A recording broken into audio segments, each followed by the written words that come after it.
निवृत्ती ते निवृत्तीनाथ. विठ्ठलपंत संन्यास घेऊन पुन्हा संसारात आले होते हे गावकऱ्यांना मान्य नव्हते. त्यांना ते पाखंडी अधर्मी समजत.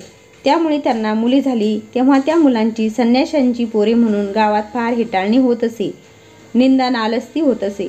आपलं आयुष्य तर खडतर गेलंच, पण आपल्या मुलांच्या वाट्याला अशी अवहेलना बघून विठ्ठलपंत आणि रखुमाई फार दुःखी झाले. आपल्या मुलांना घेऊन ते तीर्थयात्रेला निघाले. देवदर्शन आणि पुण्यार्जनही झाले असते आणि मुलांना थोडा बदल झाला असता, थोडी मनाला शांती मिळाली असती. ते नाशिकला गेले. पवित्र गोदावरी स्नान केले. तिथून पुढे त्र्यंबकेश्वरला गेले. तिथे काही दिवस मुक्काम केला. त्र्यंबकेश्वर हे गोदावरीचे उगमस्थान आणि तिथेच भगवान शंकराचे ज्योतिर्लिंग आहे.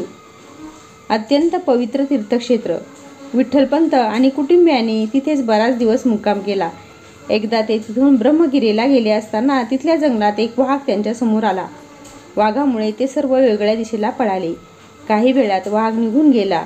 निवृत्ती सोडून बाकी सर्व कुटुंब काही वेळाने पुन्हा एकत्र आले. सगळे वाचले होते, पण निवृत्ती मात्र परत आला नाही. जंगलात त्याला शोधूनही तो सापडला नाही. सर्वांना वाटले वाघाने निवृत्तीला मारले असावे. सुदैवाने निवृत्तीचे सुद्धा प्राण वाचले होते, पण तो जंगलात वाघापासून लपायला आसरा शोधत असताना एका गुहेत गेला होता. ती गुहा नाथ संप्रदायाचे महान गुरु गहिनीनाथ यांची होती. शंकराला आदिगुरु मानून योगाची साधना करणाऱ्या महान योगी जनांचा हा संप्रदाय होता. गुरु शिष्य परंपरा हे या संप्रदायाचे वैशिष्ट्य होते.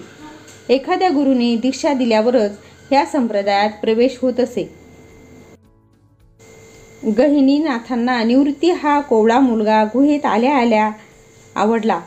त्या मुलात काही खास आहे हे त्यांनी जाणले आणि त्याला नेमके आपल्या गुहेत आणण्याचा नियतीचा काहीतरी विशिष्ट संकेत आहे हे त्यांनी ओळखले.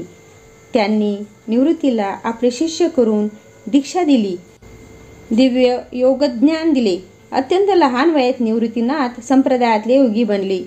गुरुकडून ज्ञान प्राप्त झाल्यावर गुरुच्या परवानगीने निवृत्ती त्र्यंबकेश्वराला आपल्या कुटुंबात परतले. निवृत्ती जिवंत परत आला आणि त्याला वाटेत एवढ्या महान गुरुकडून दीक्षा मिळाली याचा सर्वांना फार आनंद झाला. गहिनीनाथांचा शिष्य आणि नाथ संप्रदायातल्या पद्धतीनुसार निवृत्ती यांचे नाव आता निवृत्तीनाथ असे झाले. काही दिवसांनी विठ्ठलपंत आणि कुटुंबीय आळंदीला आपल्या घरी परतली. व्हिडिओला लाईक, शेअर आणि चॅनलला सबस्क्राईब नक्की करा. उद्याला पुन्हा भेटूया एका नवीन व्हिडिओसह. धन्यवाद.